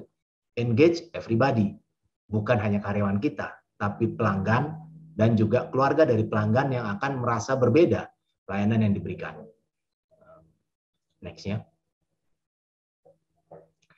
Balik lagi, salah satu contoh engaging everybody, tidak habis-habisnya saya terangkan bagaimana caranya memang human connection itu menjadi suatu bagian yang penting, karena perusahaan taksi yang berubah adalah mobilnya. Dulu mobilnya Holden Torana, sekarang mobilnya BYD, Tesla, Avanza, bisa Innova, bisa yang lain. Tapi orangnya tetap sama. Mobil bisa berubah, teknologi berubah, tapi orang akan tetap sama. Driver yang tadinya bawa mobil lama akan mendapatkan mobil baru pada saat masanya berganti. Jadi fokusnya adalah human-nya. Bagaimana caranya memang kita bisa mendekatkan pelanggan. Seperti contoh sebelah kiri ini, sampai ada pengemudi yang membantu bayi melahirkan, ibu melahirkan di dalam bayi. Itu bukan melahirkan dalam taksi ya. Itu bukan hanya sekali kejadiannya, itu berkali-kali. Banyak, dan kita 50 tahun cukup banyak juga, hanya memang tidak kita harapkan ya, karena resiko kematian juga cukup banyak. Tapi dalam hal kondisi itu, driver kita lakukan extra mile kalau kita sebut, karena tidak mampu lagi menuju ke tempat rumah sakit, ya dia membantu deliver, dan saat itu dibawa. Ya kita tahu prosesnya bagaimana menyulitkannya, sangat sulitnya untuk ibu melahirkan di dalam taksi ya. Jadi prosesnya pasti sangat stressful mungkin juga buat drivernya ya. Ini juga ada salah satu contoh pengemudi kita yang diganggu di jalanan oleh preman-preman jalan, dia tetap mempertahankan tamunya karena fokus pada kita adalah Pada saat pengemudi kan pengemudi membawa kendaraan kita ya, tentunya kita harus jaga, jangan sampai mobilnya ditabrak, jangan sampai diganggu. Tapi apapun fokus yang terjadi terhadap kendaraan, fokus utama selalu kita ajarkan didik keselamatan tamu. Mobil nggak apa-apa rusak, tapi kalau nyawa hilang itu susah diganti, nggak bisa diganti. Mobil gampang diganti, itu adalah kita tanamkan terus. Sehingga pengemudi pada saat terjadi gangguan, pikiran dia, gimana cara nyelamatin tamu? Bukan cara nyelamatin mobil, mobilnya diasuransi kok gampang gitu bisa diganti, kita sampaikan. Walaupun kita tetap harus lihat ya prosesnya, apakah dia memang melakukan kesalahan atau tidak. Jadi banyak memang proses-proses itu yang akhirnya menjadi mendekatkan kita lebih jauh terhadap pelanggan kita. Next ya. Nah, ini juga salah satu DNA Bluebird yang memang kita jalankan. Bluebird itu punya beasiswa. Kita sudah memberikan lebih dari 35.000 beasiswa kepada para anak-anak pengemudi dan anak-anak karyawan kita. Salah satunya adalah Tio ini merupakan salah satu alumni ITB tahun 2019. Jadi kita juga ada Fani dari Universitas Indonesia yang merupakan salah satu anak dari pengemudi yang kita berikan beasiswa sejak awal sampai selesai. Dan ini hanya salah satu contoh. Kita ada 35.000 anak-anak yang lain yang sudah lulus, yang sekarang masih berada. Bahkan pada saat pandemi kemarin, kita pun tetap menggelontorkan beasiswa kepada anak-anak pengemudi yang saat itu masih bersekolah ya. Dan selain dari Bluebird Peduli beasiswa, kita pun juga melakukan program yang namanya Kartini Bluebird. Balik lagi, Family Harmony Company. Kenapa kita engage Kartini Bluebird? Kartini Bluebird ini karena mayoritas pengemudi kita adalah pria, istrinya bagaimana? Jangan hanya prianya saja yang memang mencari nafkah, istrinya dibekali gimana caranya untuk mendapatkan pendapatan selama suaminya pergi. Kita ajarkan bagaimana menjahit, kita ajarkan bagaimana cara membuat bantal dan segala macam, ataupun selimut dan yang lainnya. Kita ajarkan bagaimana cara memasak, kita ajarkan bagaimana cara make up. Skill-skill yang memang mudah dipelajari dan mereka bisa berusaha sendiri. Dan alhamdulillah baju seragam yang kita buat ini adalah hasil jahitan semuanya dari dari para Kartini Bluebird. Kita tinggal beli bahan, mereka jahit, akhirnya ada usaha. Dan kita bisa bayangkan pengemudi kita berputar terus ya, jadi tiap bulan selalu ada. Kita buatkan itu family yang memang keluarga yang memang bekerja sama dengan kita. Makanan kalau ada kegiatan-kegiatan nanti suatu saat kalau ada yang ke kantor Bluebird, kita bisa offline ada kesempatan ya. Kita ada acara makan siang, makan sore, makan malam. Itu makanan pasti kita pesan dari Kartini Bluebird. Karena mereka juga melakukan catering terhadap hal yang luar. Jadi kita ajarkan mereka bagaimana berusaha. Sampai juga kita ajarkan bagaimana caranya dia datang ke pool, kita ajak itu keluarganya, anaknya. Ini loh tempat suaminya, bapaknya bekerja. Kita sampaikan bagaimana caranya mendapatkan pendapatan, performance-nya bagaimana, ini bagaimana. Akhirnya suami itu justru bisa sinkron dengan keluarganya di rumah. Kenapa dia harus datang pagi? Kenapa dia harus melakukan ini? Kenapa dia harus jujur? Kenapa dia ini? Karena ada poin-poin ini. Pada akhirnya memang kita didik mereka untuk mengerti apa yang memang harus menjadi tanggung jawabnya dia. Haknya bisa diberikan. Nah inilah haknya semuanya. Nah akhirnya itu berubah mindset tuh. Yang tadinya pengemudinya males, datang, ya namanya juga manusia males, istrinya yang dorong-dorong, pergi aja pagi, kan tahu kalau datang pagi ada bonus Pak. Gitu. Nah itu hal-hal seperti itu akhirnya menjadi encouragement. Kita tidak bisa dorong dari satu sisi, kita coba encourage dari semua sisi. Engage everybody. Next-nya Pak. Nah, setelah kita engage everybody, kita harus juga pastikan kita bisa deliver apa yang kita buat ya. Nggak bisa semuanya kita jalankan, tapi hasilnya tidak ada. Ini adalah poin delivering today's promise. Nah, Bluebird tadi kalau dilihat prosesnya kita bertransformasi. Dari tadi 5 domain yang ada, 5 tantangan yang ada, kita coba rangkum dan kita coba bantu dengan teknologi, kita coba bantu dengan strategi. Akhirnya yang Bluebird tadinya terpilah-pilah, pemesanannya itu berbeda-beda caranya, kita masukkan terhadap 3 pilar kita, multi-channel, multi-product, dan multi-payment. Jadi apapun channelnya, multi-channel reservation, mau pesan dari Gojek, mau pesan dari Traveloka, mau pesan dari My Bluebird, mau pesan dari kereta api, dari Shopee, dari BCA, dari Garuda, mobilnya tetap Bluebird. Nggak penting pesannya di mana, karena kita taruh Bluebird sebagai di tengahnya. Jadi multi-channel, omni-channel kita sebut. Nah, ini tetap bertambah lagi. Kita sudah ada kerjasama dengan LRT, MRT, lalu product and services. Nah, kita lihat di sebelah kanan, mau pesennya pakai aplikasi apa, tadi kita akan siapkan, produknya akan siap semuanya. Bisa pesan Bluebird, Golden Bird, Silverbird, Big Bird. Nanti kita siapkan juga Karedi, City Trans, dan juga Bluebird Kirim, yang memang untuk pemesanan logistik. Gitu. Di saat yang bersamaan, tadi juga ada payment regime, dan kita coba kerjasama dengan payment-payment yang ada. Seperti sekarang ini kita lihat ada GoPay, ada Dana, ada Link Aja, ada ShopeePay, dan yang lainnya yang memang banyak dipakai oleh para pengguna sekarang ya. Karena memang inilah strategi bagaimana caranya Bluebird harus bisa mendeliver tadi. Kendaraannya tetap ada, tetap harus bisa dipakai. Engagement di tengahnya terjadi tadi untuk proses menjalankan ini. Karena pengemudi kalau misalnya diajarkan gimana menerima order ataupun menerima order dari multi channel ini, ya dia bingung, udah banyak, tapi kita satukan semuanya menjadi satu universal access yang memang pokoknya terimanya ke dalam satu platform, sehingga dia nggak bingung. Gitu. Multi payment juga, dari semua tipe pembayaran pengemudi terimanya kalau nggak cash, non cash, tunai atau non tunai. Produk, nah ini baru masing-masing punya kekhasan ya. Jadi kita harus bertransformasi, mengadaptasi teknologi, dan kita juga menjadi perusahaan transportasi yang mengadaptasi teknologi lebih cepat. Beda dengan yang ride hailing approach-nya, perusahaan teknologi yang mencoba mengadaptasi transportasi. Jadi berbeda, sehingga fokus mereka bukan hanya transportasi. Sekarang ini fokus yang ride hailing banyak berubah pada kegiatan-kegiatan yang lainnya, pada payment-nya, terhadap layanan-layanan selain transportasi. Bluebird fokus pada transportasinya. Next ya. Bagaimana caranya kita delivering building the future? Nah, ini adalah pola pikir yang kita ada ya. Kita sudah punya program yang namanya kita sebut Mobility as a Service. Tadi tuh yang lingkaran di tengah itu. Multi payment, multi product, multi channel. Itu kita sebut sebagai Mobility as a Service. Karena apapun layanannya, kita melayani kegiatan mobilitas yang berubah. Yang di dalamnya harus dilakukan interaksi manusia yang lebih dalam. Nah, kolaborasi menjadi salah satu fondasi kita untuk bisa membangun masa depan. Tanpa berkolaborasi, Bluebird sangat mengerti kita tidak bisa lakukan sendiri. Kita harus berpartner, kita harus bisa melakukan ini bersama-sama dengan semua stakeholder. Sehingga tadilah muncullah yang di luar domainnya tadi, layanan ini ada LRT, kereta api, BCA, Shopee. Jadi di aplikasi Shopee itu bisa pesan kalau misalnya ada barang beberapa merchant, itu bisa pesan barang dikirim oleh Bluebird. Ataupun juga bisa memesan taksi Bluebird di aplikasi Shopee.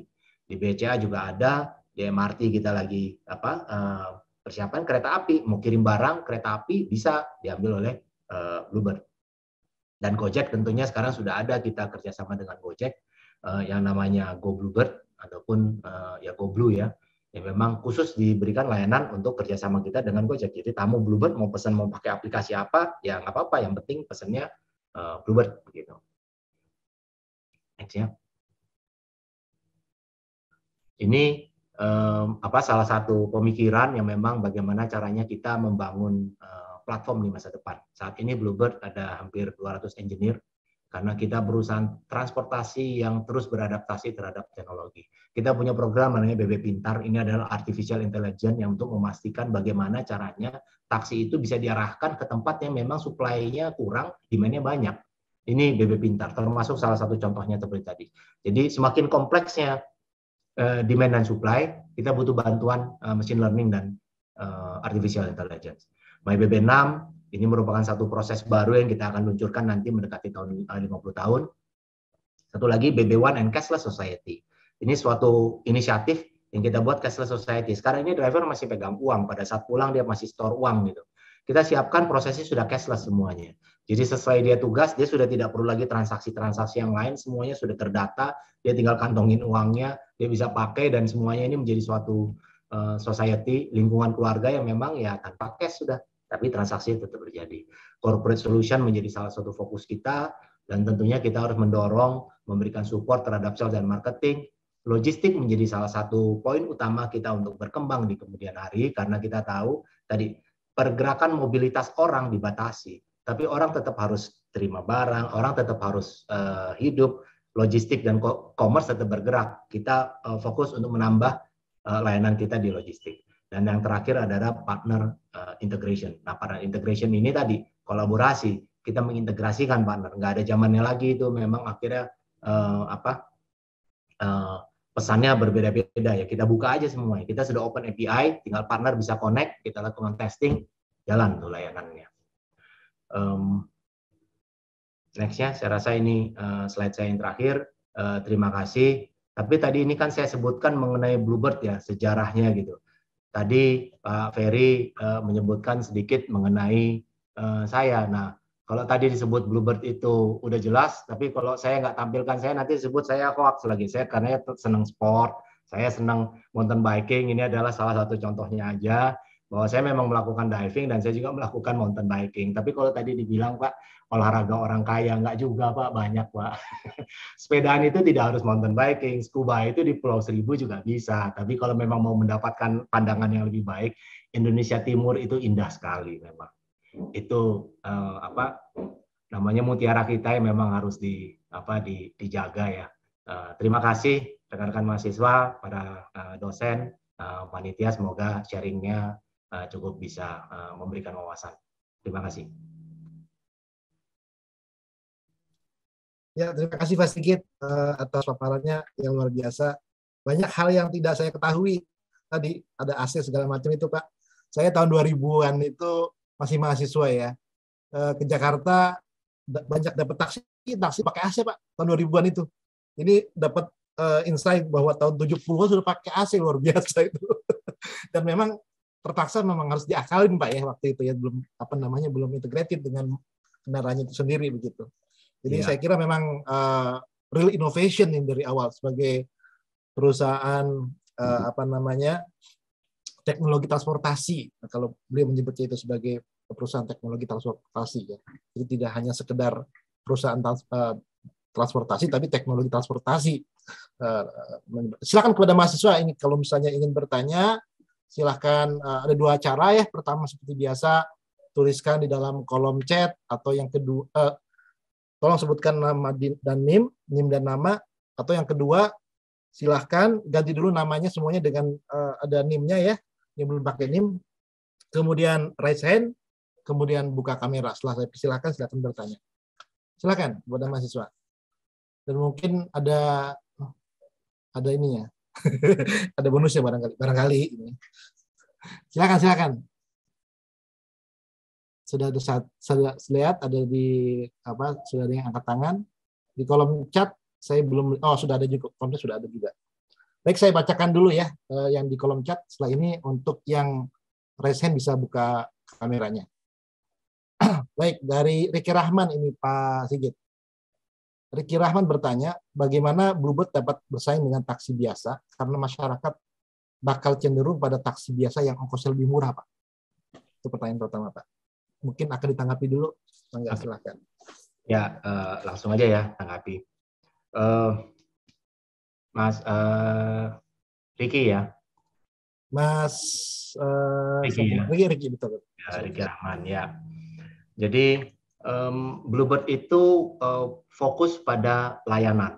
Bluebird itu tidak fokus pada harga yang lebih rendah. Kami tahu kita harus memilih perang mana yang harus kita jalankan. Pada saat yang bersamaan tentunya kita harus memikirkan nilai berapa yang memang harus diberikan pada layanan kita. Jadi apabila ada perusahaan taksi yang memang harganya lebih murah ataupun memang melakukan program promosi, ya saya rasa kita akan fokus pada bentuk layanannya. Karena gini, kami yakin pada saat layanan itu memang lebih baik, pada akhirnya jangka menengah dan jangka panjang, orang akan memilih layanan yang lebih baik. Kedua, pada saat layanan itu memang tadi lebih rendah dan harganya lebih rendah, itu tidak akan memberikan loyalitas terhadap pelayanan kita dari para pelanggan. Kami fokus terhadap bagaimana caranya pelanggan itu tetap loyal.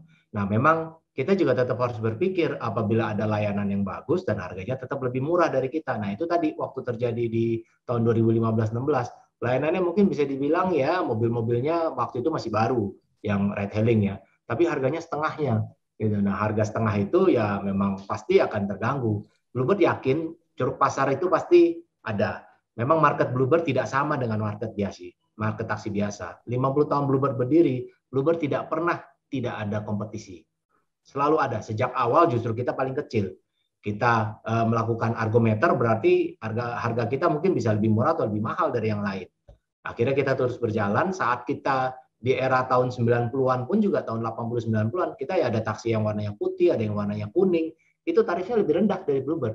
Tapi tetap akhirnya waktu membuktikan bahwa layanan tetap menjadi strategi yang bisa dipertahankan untuk memberikan loyalitas pelanggan. Mudah-mudahan menjawab ya, karena kita saya tambahkan lagi, di satu sisi mungkin kalau memang ada diskon, makanya tadi ada multi payment, itu ada program kerjasama dengan bank-bank ataupun kerjasama dengan e-wallet yang ada, itu untuk bisa membantu mengurangi biaya ataupun tarif yang diberikannya. Baik, terima kasih Pak Sigit. Ya, jadi pelayanan dan itu menciptakan satu konsumen loyal, Pak ya. Ya. Konsumen loyal. Kita lihat juga memang tidak hanya di transportasi, tempat lain juga ada namanya bla bla bla fans boy begitu kan ya. Ada ini nggak mau meskipun yang lain lebih murah lebih enggak tetap mau yang ini kan gitu ya. Jadi itu yang dikejar oleh Bluebird. Silahkan Diki, bisa dibuka kameranya, sebutkan nama dan ini dari departemen mana dan pertanyaannya silahkan.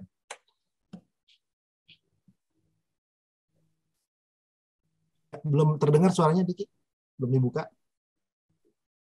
Ya, silakan. Apa sudah terdengar? Sudah. Oke, baik. Sebelumnya selamat pagi kepada Pak Sigit dan Pak Ferry. Terima kasih banyak atas pemaparannya Pak Sigit. Perkenalkan, saya Diki Setianto 133-18036 dari jurusan Teknik Fisika angkatan 18. Jadi begini Pak, pertanyaan saya tertarik dengan strategi dari Bluebird dengan memunculkan fitur Go Bluebird pada aplikasi Gojek ya Pak. Cuma jadi memunculkan pertanyaan di benak saya terkait sebenarnya gimana sih rasionalisasi dari strategi tersebut gitu. Karena seperti yang kita tahu, Gojek sendiri dia punya fitur Gokar Pak. Jadi saya sebagai misalkan pelanggan gitu ya Pak, ketika sudah mengakses aplikasi Gojek, otomatis akan langsung, oh ya udah, berarti fiturnya Gokar. Itu gimana ya Pak? Maksudnya, gimana caranya Bluebird itu sendiri bisa menghasilkan profit gitu Pak dari situ? Saya masih agak tidak terbayang gitu terkait rasionalisasi atau strategi tersebut. Terima kasih Pak. Oke. Nah, pertanyaan strategi yang kalau bisa punya jawaban yang paling pasti itu bisa langsung cepat kaya tuh. Mas Diki.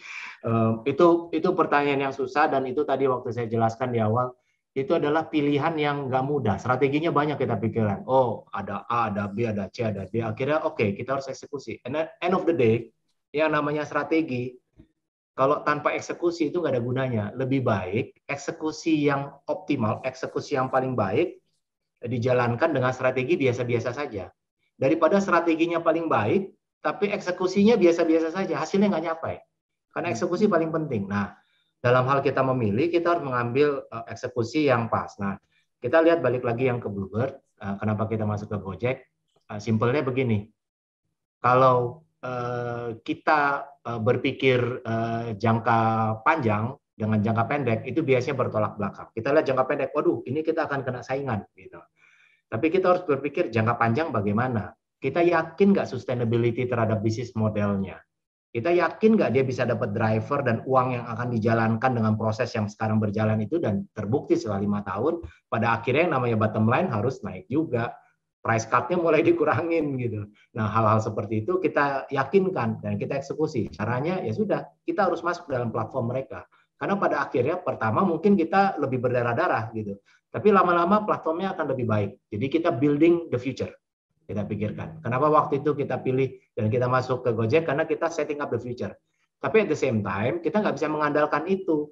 Kita siapkan MyBB kita siapkan driver kita. Harapannya begini, bisa dibayangkan orang yang tadinya nggak pernah naik Bluebird, ataupun naik Bluebird seperti rekan-rekan yang ada mungkin nggak pernah naik Bluebird. Pikirannya Gokar, Grab, segala macam. Nggak apa-apa. Tapi bisa dibayangkan pada saat waktu pesan Gokar, tiba-tiba dapat Bluebird, harganya sama, layanannya beda. 2 kali pesan, 3 kali pesan, 4 kali pesan, buat Bluebird ya memang mungkin harganya lebih rendah. Terpaksa lah kalau bisa, kalau kita harus makan sayur ya terpaksa untuk hidup daripada harus makan daging terus kan, kira-kira begitu ya. Yang penting hidup dulu, gitu strateginya. Strengthening the future, delivering today's promise. Bukannya memang kita rugi, kita mungkin bisa ukur ya bagaimana cara prosesnya. Tentunya ada negosiasi, ada hal-hal yang tertentu. Jadi itu 2 hal yang kita pikirkan bersamaan untuk bisa memastikan. Nah, kalau misal akhirnya layanan kita fokus, strategi kita layanan lebih baik, orang yang pesan Gokar dapat Bluebird, suatu saat dia pikir, lain kali dengan selisih sedikit ataupun memang layanan yang baik, saya pilih yang pakai Bluebird aja deh. Gampang, daripada kamu pindah aplikasi, kamu pilih Go Bluebird aja, daripada kamu download aplikasi. Dari Gokar pindah ke Go Bluebird, langsung fokusnya dapat. Karena namanya layanan, kalau kita dengar kan, ya kalau belum nyoba, belum tahu ya gitu. Salah satunya strateginya begitulah, Mas Diki. Oke, terima kasih Pak Sigit, Mas Diki. Jadi langsung ikut berenang di dalam kolam yang sudah membesar itu. Ya, gitu. Ya, mudah-mudahan bisa ikutan ini, begitu kan? Nanti ada Mas Ferry nanti untuk membuat para mahasiswa bisa mencoba layanan kita. Nanti ya. Pak Budi akan memilih 3 penanya terbaik untuk diberikan voucher City Trans dan juga voucher e-wallet di My Bluebird ya untuk bisa pakai layanannya. Siap. Itu City Trans di Bandung atau di Sumbawa, Pak? Barangkali sekalian tiketnya begitu. Baik, terima kasih. Selanjutnya ada pertanyaan ini dari Saudara Sigit. Maaf Pak. Saudara siapa nih? Rifki lagi, Rifki. Maaf, Pak Sigit. Agak kebaca tadi Pak Sigit gitu. Rifki 102-118-091. Selamat pagi Pak Sigit. Saya ingin bertanya tentang tantangan pandemi COVID-19. Ketika perusahaan lain gulung tikar, strategi apa yang dilakukan Bluebird saat itu? Apakah pernah dilakukan PHK, kebijakan PHK yang dilakukan? Meskipun saya rasanya sih karena keluarga, ya masa dipecat gitu ya. Silakan Mas Sigit, mungkin ada komentar. Oke, ya Mas Rifki, itu kondisi yang sulit ya. Semua perusahaan harus berpikir gimana efisiensi. Tapi balik lagi kita fokusnya engage everybody. Kita ikutkan semuanya. Perusahaan tetap harus melakukan efisiensi. Salah satu efisiensi adalah karyawan. Salah satu efisiensi yang lain adalah biaya-biaya yang lainnya tuh, biaya sewa lahan ataupun tempat-tempat yang lainnya ataupun biaya-biaya operasional yang memang bisa dikurangi. Nah, dalam hal PHK, alhamdulillah Bluebird tidak melakukan PHK. Bluebird bersama-sama dengan karyawan dan para pengemudinya mengerti, kita ajarkan bagaimana caranya kita menghadapi sama-sama ini. Kondisi order turun.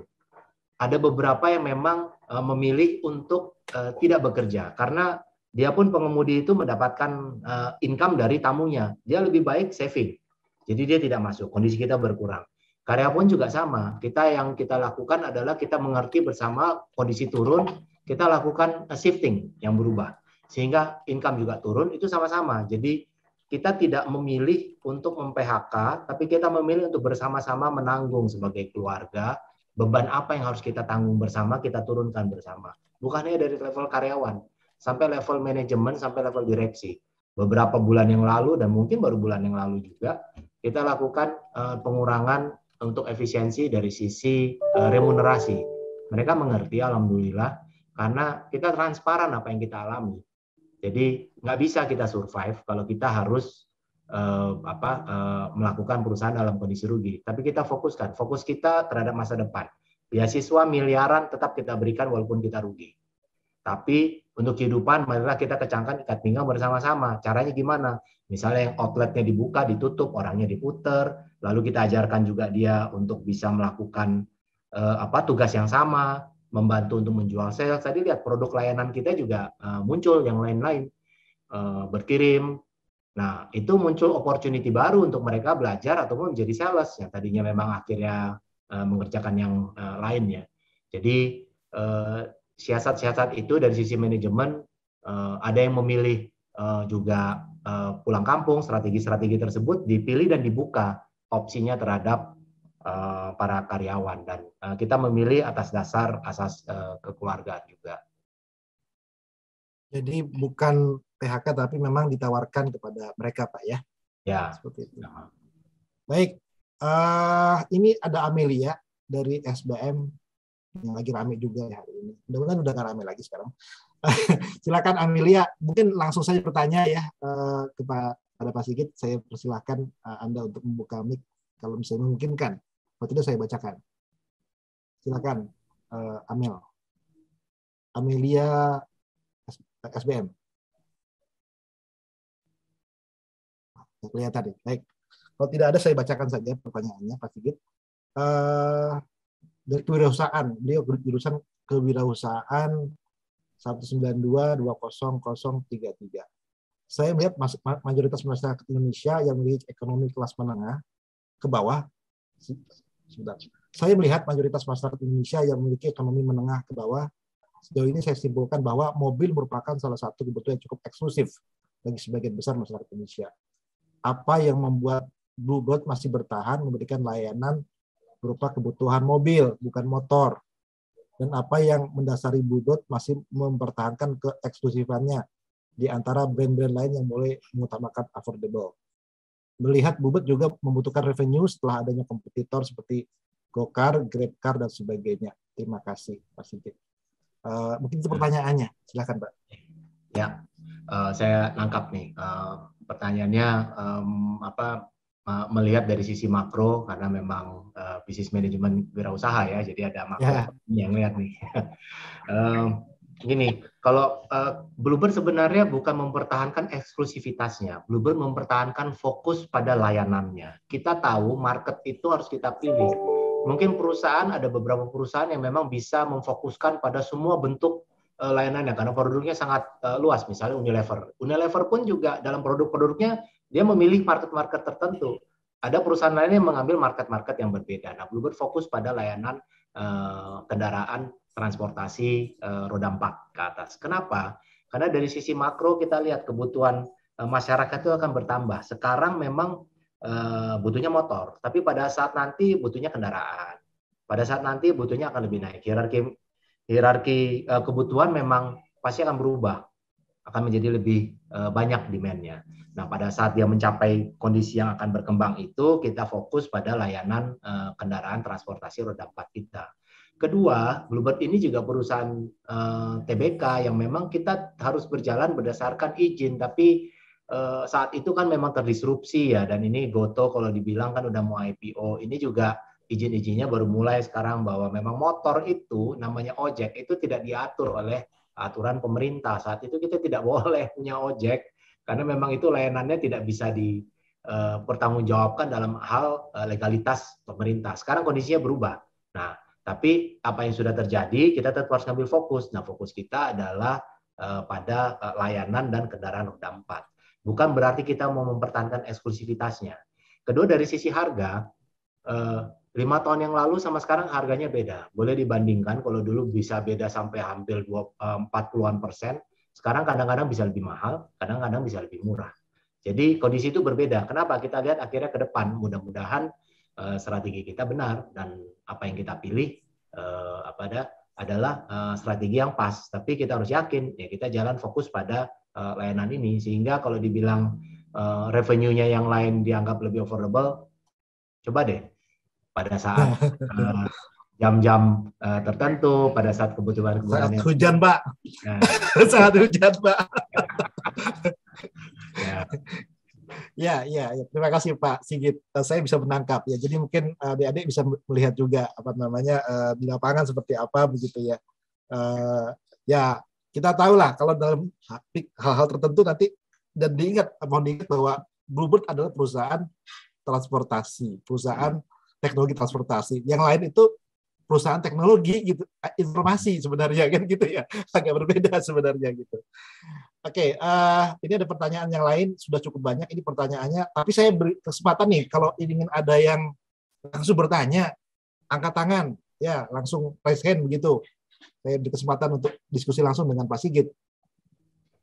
Nggak ada yang mau angkat tangan, tapi kalau di pertanyaan chatting banyak sih sebenarnya. Baik, saya... Oke, ada nggak? Oh, enggak. Oke, saya masih ada dua. Saya berurut saja. Ini sebenarnya cukup banyak, tapi ya apa boleh buat, waktunya terbatas. Kita pilih ya. Oke.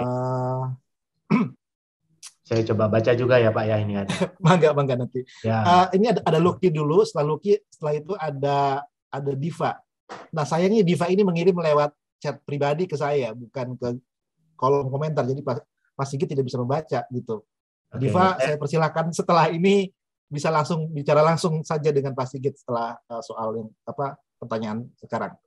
Dari Lucky 136-17-113 dari Teknik Dirgantara. Mungkin mau bertanya tentang layanan pesawat, Pak. Jika strategi Bluebird mengharapkan dengan adanya customer loyal, apakah ada strategi sendiri untuk mencari customer baru yang mungkin belum pernah tahu atau naik Bluebird? Khususnya generasi Gen Z, Pak. Ini Gen Z ini smart people, Pak. Mereka pengen sesuatu yang cepat, mereka pengen yang baik, bagus, gitu. Menarik terus ya. Silakan Mas Sigit. Ya, terima kasih Mas Luki. Jadi untuk mencari customer loyal di customer baru ya, dan yang loyal gitu, itu kita lakukan partnership ya. Jadi simpelnya tadi kalau kita sebut, tadi saya ceritakan Gokar tuh. Itu kita ngambil ceruk pasar baru, karena kita nggak bermain dalam pasar kita bermain dalam pasar platform yang lain. Kita masuk ke Gojek, customer yang tidak pernah naik Bluebird, tiba-tiba naik Bluebird. Itu akuisisi proses kita. Jadi itu juga salah satu strategi kenapa kita harus ngambil, walaupun memang akhirnya ada beberapa hal yang memang menjadi hal yang menyakitkan. Sama kayak kalau makan ikan, hati-hati tulangnya gitu loh. Nah, kita ngambil yang ini, hati-hati kalau kita keselak sama hal yang lain-lain. Kedua, kita masuk ke Traveloka. Itu juga market yang memang belum pernah pesan ke kita. Karena market Gen Z, market milenial, apapun juga marketnya, itu banyak yang marketnya tidak pernah terakses oleh kita. Nah, dengan masuknya platform kolaborasi, itu salah satu strategi untuk mengambil market baru. Market misalnya BCA Mobile, itu bisa jadi walaupun sebagian bersinggungan, tapi ada juga yang memang sangat belum pernah, dan pada saat dia membutuhkan, lebih mudah dia aksesnya. Jadi, itu salah satu proses mengambil customer baru. Kedua, sebenarnya kita juga lakukan promosi advertising kita. Bluebird ini berubah. Bluebird udah 50 tahun.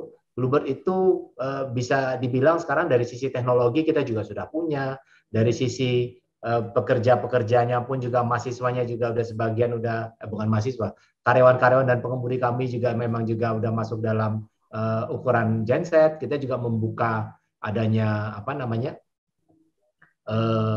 disebut internship untuk memang mahasiswa-mahasiswa memang mau belajar dan mengetahui apa itu intinya proses yang ada di Bluebird, supaya memang suatu saat mereka mengerti dan mereka tahu bahwa customer Bluebird itu bukan hanya dari marketnya Bluebird yang ada. Kita membuka marketnya terhadap yang lain dengan tadi kolaborasi.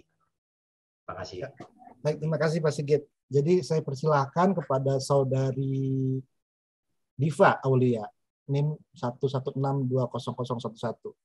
Ya, maksud ya itu Cit Diva ya. Oke, silakan Diva. Ya, selamat pagi Pak Sigit dan juga selamat pagi Pak Ferry. Perkenalkan, nama saya Cit Diva Aulia, NIM 116200011 dari Fakultas Farmasi Klinik dan Komunitas. Sebelumnya saya sangat kagum dengan pelayanan yang diberikan oleh Bluebird. Salah satunya kalau tidak salah ada tagline Family, Harmony, dan juga Company ya. Nah, saya ingin bertanya, bagaimana cara pendekatan Bapak atau juga stakeholder dari Bluebird ini kepada pegawai agar rasa kekeluargaan itu tuh bisa tercipta di lingkungan perusahaan Bluebird. Mengingatkan jumlah pengemudi Bluebird itu mencapai puluhan ribu ya, kalau tidak salah 20.000. Terima kasih, Pak. Oke, terima kasih Mbak Cudiva.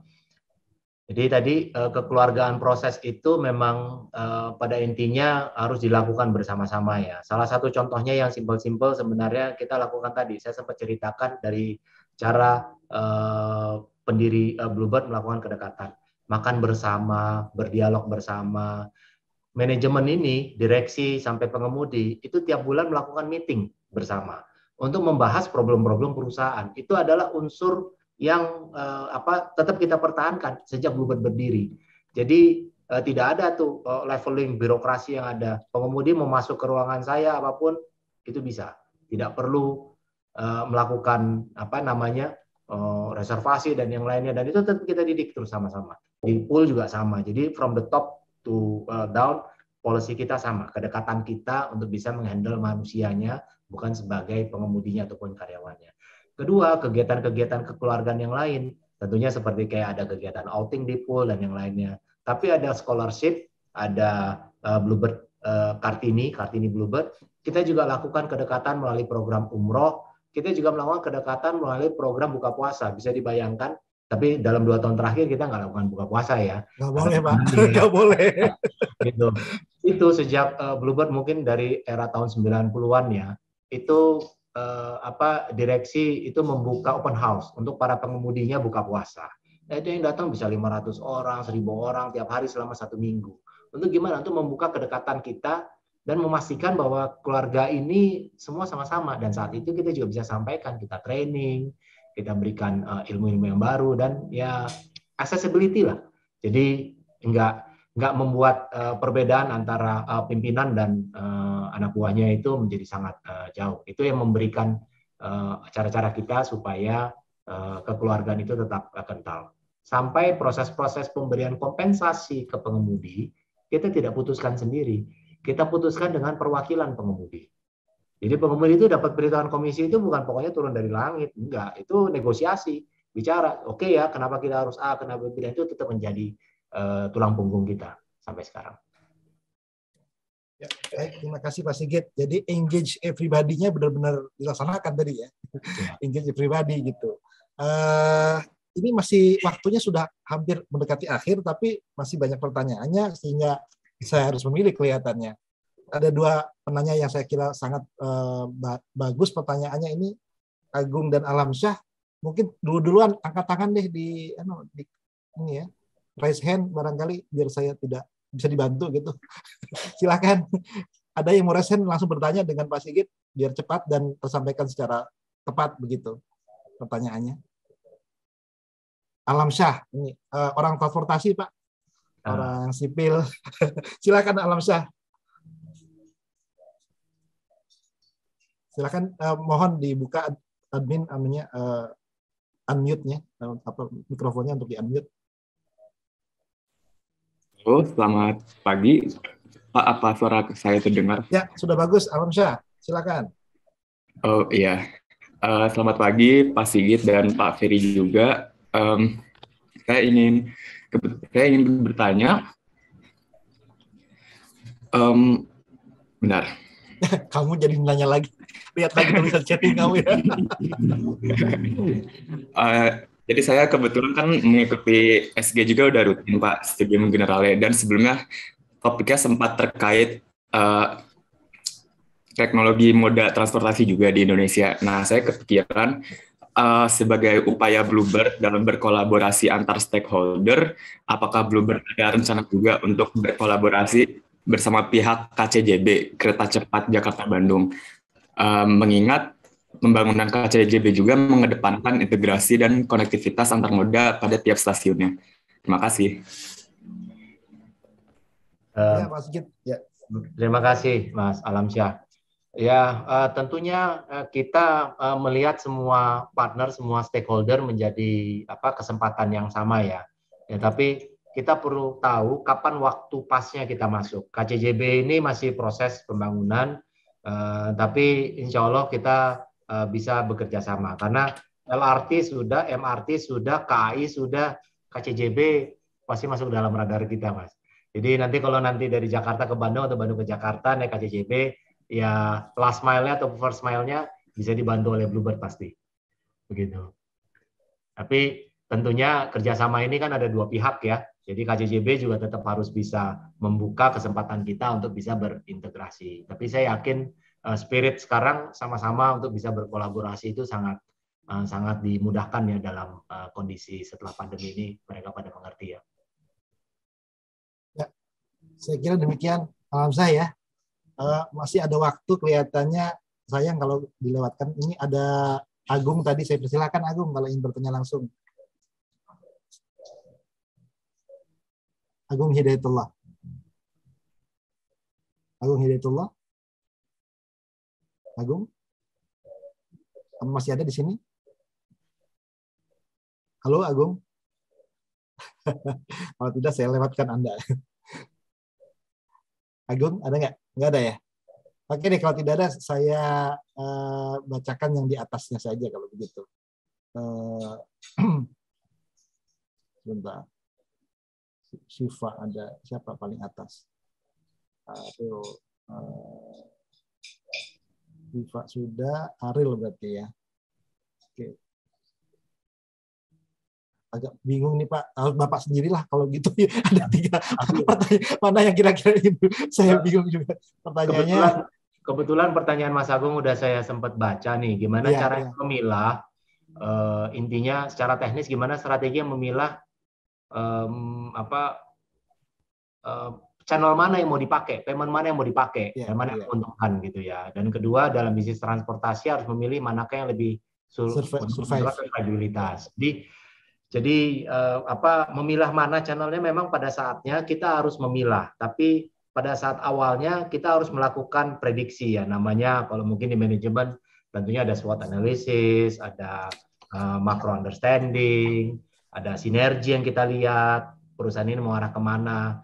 Apapun yang ada itu strategi di atas kertas. Sampai kita buktikan kalau kita buka baru hasilnya seperti apa. Jadi kuncinya adalah memilih yang mana. Pertama tentu harus kita kerjakan PR kita. Nggak bisa semuanya perusahaan baru nggak jelas ini apa-apa tidak masuk. Tapi bukan berarti perusahaan baru nggak jelas kita tolak. Karena kalau kita lihat dia profitability-nya ataupun memang profitability-nya dan marketnya kita bisa sinergi, tentunya kita ambil. Nah itu eksekusi yang paling penting.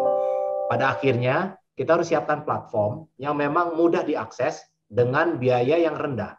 Nah, itu akan mempercepat prosesnya. Buat kita mau pakai satu platform, mau pakai satu partner, mau pakai 50 partner, kalau biayanya sama, ya nggak apa-apa buka dulu. Tapi pada akhirnya kita harus memfokuskan, karena nggak bisa kita spread the butter too thin ya kira-kira. Pada akhirnya kita harus fokus. Makanya beberapa perusahaan tadi kita pilih adalah unicorn, ataupun yang perusahaan memang baru mulai naik, ataupun ada kolaborasi yang bisa dilakukan di level yang lain. Nah, itu dari sisi strategi mungkin terlihat loh, kok di perusahaan ini ada, ternyata ada bagian yang lain yang memang kita kerjakan. Jadi it's not only one focus dari paymentnya ini. Dari suatu strategi bisa dilihat banyak hal. Yang berikutnya adalah survivability, itu mau pilih mana kan ya, adaptasi atau inovasi. Ya harus dua-duanya. Harus dua-duanya.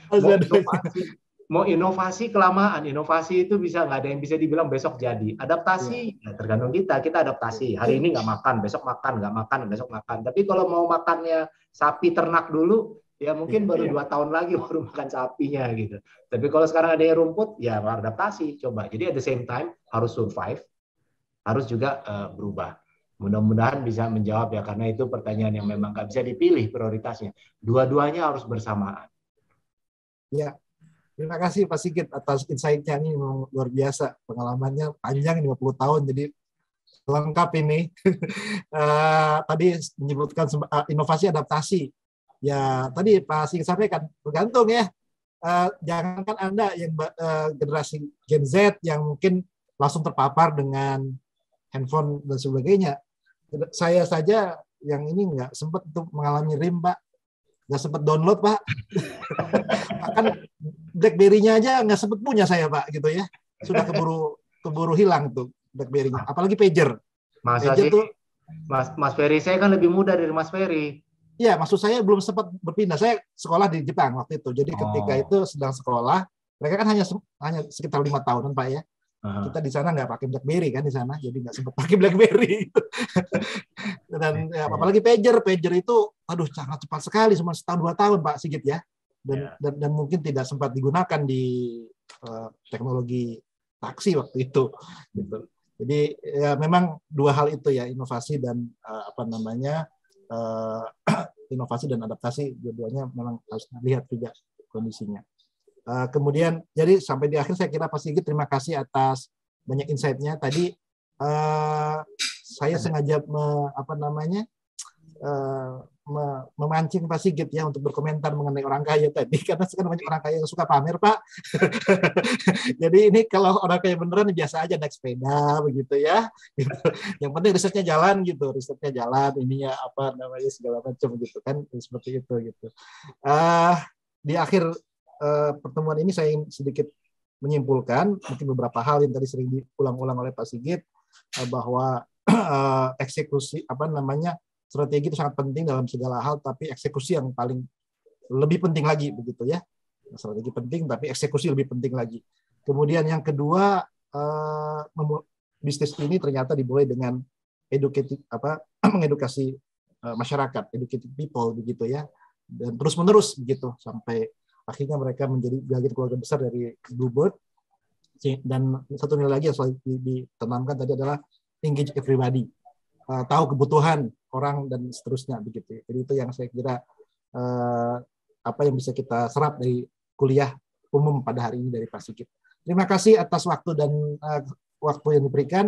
Terima kasih Mas Ferry. Ini saya mau sampaikan tadi silakan, saya terhadap 3 penanya terbaik nanti akan dihubungi ya.